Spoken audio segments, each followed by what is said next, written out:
La notion d'association est centrale dans l'interprétation qui a été donnée aux phénomènes liés à l'apprentissage jusqu'au milieu du XXe siècle. Déjà, au XVIIe siècle, des philosophes comme John Locke ou David Hume l'utilisaient et surtout Hermann Ebbinghaus y a fait largement appel pour interpréter les résultats de ses recherches sur la mémoire menées à la fin du XIXe siècle. Ce qui caractérise avant tout l'apprentissage par association, c'est le fait que l'apprentissage se construise par l'association entre un stimulus et une réponse. À cela, John Watson ajoute la nécessité, pour fonder une approche scientifique de l'apprentissage, de s'intéresser uniquement aux éléments observables. Pour cela, il propose le postulat de la boîte noire, selon lequel ce qui se passe entre le stimulus et la réponse est inaccessible à toute investigation scientifique. À travers l'idée de la boîte noire, Watson pose les principes du behaviorisme, selon lesquels l'analyse des mécanismes d'apprentissage doit se fonder uniquement sur ce qui est directement observable, à savoir le stimulus et la réponse. Une première forme d'apprentissage par association, connue sous le nom de conditionnement classique, a été étudiée par le chercheur russe Ivan Pavlov. Dans le renforcement classique ou conditionnement répondant, la construction du nouveau comportement est basée sur l'utilisation d'un comportement inné, appelé réflexe. En l'occurrence, dans les expériences de Pavlov, la salivation du chien auquel on présente de la nourriture. Une deuxième forme, proposée par Edward Lee Thorndike, est connue sous le nom d'apprentissage par essai-erreur. Celui-ci repose sur l'utilisation d'une boîte à problèmes qui peut s'ouvrir en manipulant différents systèmes. Une troisième forme est liée au nom du psychologue américain Burrus Skinner. Celui-ci s'appuie très largement sur les travaux de Thorndike, tout en s'efforçant d'en systématiser les apports à travers une technique appelée conditionnement opérant. Physiologiste de formation, Pavlov fonde son approche à la fois sur le modèle associationniste et sur l'étude des réflexes. De ce rapprochement découle son expérience la plus classique, basée sur le constat que, comme le montre le schéma du haut, la présentation de nourriture à un chien entraîne un réflexe de salivation. Cette expérience se déroule en 3 étapes selon le schéma présenté dans la dia. À l'étape 2, l'expérimentateur fait retentir une cloche en même temps qu'il présente de la nourriture à un chien. On observe que le chien continue à saliver. Puis on répète un certain nombre de fois cette association entre le son de la cloche et la présentation de la nourriture. On constate, à l'étape 3, que, suite à cette répétition, l'animal salive à la seule audition de la cloche. Même si les mécanismes en œuvre dans le conditionnement répondant ont été mis en évidence chez l'être humain, leur portée en ce qui concerne l'apprentissage en milieu scolaire ou académique reste fort limitée.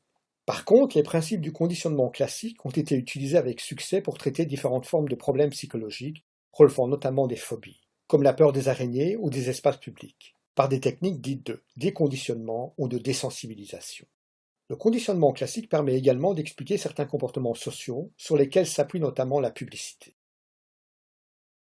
La publicité utilise des vedettes du sport ou du cinéma pour présenter des produits et profiter ainsi de la réaction émotionnelle positive associée à ces personnalités. Comme l'indique la dia, l'évocation d'une vedette bien connue entraîne une réaction émotionnelle positive de la part des personnes exposées à la publicité. Cette vedette sera ensuite associée au produit dont on veut assurer la promotion pour, au final, espérer obtenir la réaction positive à la seule présentation du produit, de la même manière que le chien salivera au son de la cloche seule.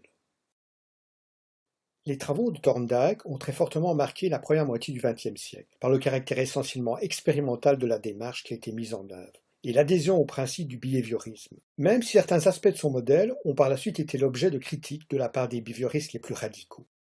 Ces travaux représentent, on dire des spécialistes, la première tentative systématique pour dégager les lois fondamentales de l'apprentissage dans le cadre d'une psychologie scientifique. Le dispositif utilisé par Thorndike est simple. On enferme un chien affamé dans une cage comportant une porte munie d'un loquet. Un peu de nourriture est placée à l'extérieur. Si l'animal manœuvre correctement le loquet, la porte s'ouvre et il peut atteindre la nourriture. Placé dans cette situation, l'animal manifeste des comportements divers dits exploratoires, puis, par hasard, il manœuvre le loquet, ce qui libère l'animal et lui donne accès à la nourriture. Lorsqu'on recommence l'expérience, on s'aperçoit que le temps mis par l'animal pour sortir de la cage décroît progressivement. Au bout d'un certain nombre d'essais, l'animal parvient à ouvrir le loquet dès qu'il est placé dans la cage. L'apprentissage est alors considéré comme réalisé. Le comportement de l'animal peut être représenté sous la forme d'une courbe d'apprentissage, en mesurant à chaque essai le temps qui s'écoule entre le moment où le chat est placé dans la cage et celui où il parvient à manœuvrer le loquet pour sortir. Sur le graphique, le temps est présenté en ordonnée et les essais successifs en abscisse. On voit nettement que le temps nécessaire à l'animal pour sortir de la cage décroît en fonction des essais, jusqu'à être proche de 0, ce qui correspond à la capacité de l'animal à sortir directement de la cage où il est enfermé. C'est à partir de nombreuses observations comme celles que nous venons de décrire que Thorndike va formuler ses lois de l'apprentissage, dont les deux principales sont la loi de l'exercice et la loi de l'effet. La loi de l'exercice établit que les connexions entre la situation et la réponse sont renforcées par l'exercice, l'entraînement, et affaiblies lorsque l'exercice est arrêté.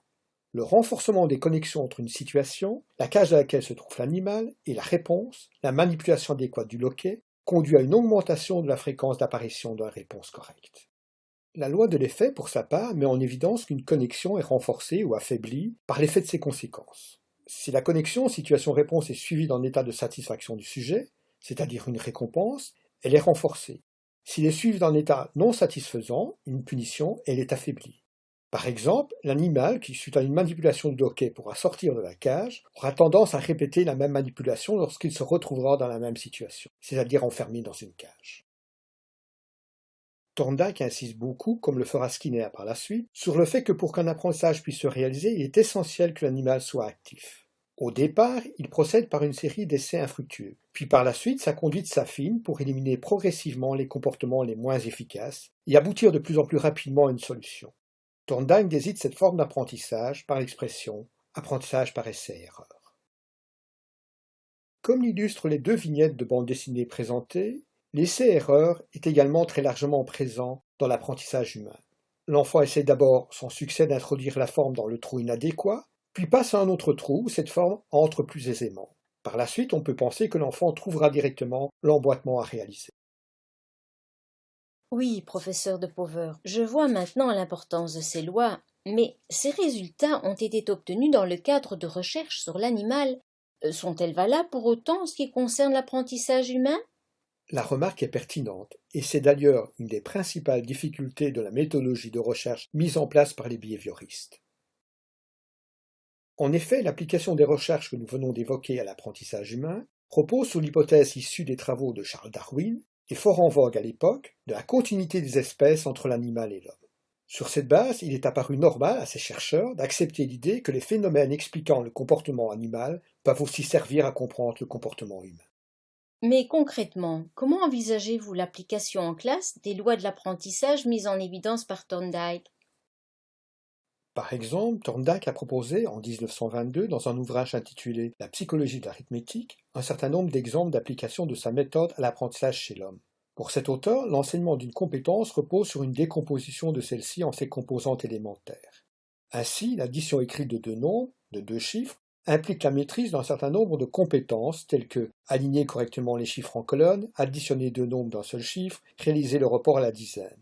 Pour maîtriser l'addition écrite de deux nombres de deux chiffres, il est essentiel de maîtriser chacune de ces sous-compétences, mais aussi de pouvoir les mettre en œuvre simultanément. Cette approche conduit aussi l'auteur à proposer des fiches de progression centrées sur l'entraînement à chacune des sous-compétences impliquées dans l'addition de deux nombres. Cette focalisation sur l'exercice aveugle et répétitif, ce qu'on appelle souvent le drill, a par la suite fait l'objet de nombreuses critiques, basées sur l'argument selon lequel le drill ne conduit pas à une compréhension profonde des notions, alors que le but premier de l'arithmétique, c'est de raisonner sur des quantités, plutôt que de réaliser des opérations sans compréhension profonde de celles-ci.